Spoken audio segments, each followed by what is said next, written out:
கரிகால சோழன் கல்லணையை கட்டியது எவ்வாறு? கல்லணையின் தொழில்நுட்பம் மணலில் அடித்தளம் அமைக்கப்பட்டது ஆகும். கல்லும் களிமண்ணும் மட்டுமே சேர்ந்த ஓர் அமைப்பு 2000 ஆண்டுகளுக்கு மேலாக காவிரி வெள்ளத்தை தடுத்து நிறுத்தி வருவது அதிசயமே ஆகும்.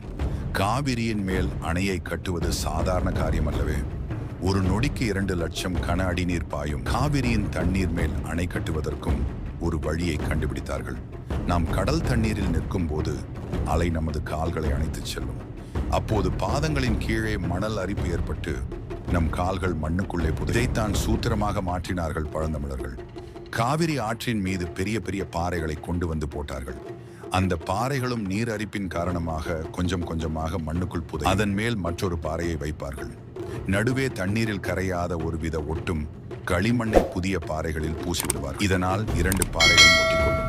படுவேகத்தில் செல்லும் காவிரி நீர் மீது கட்டி அணைதான் கல்லணை.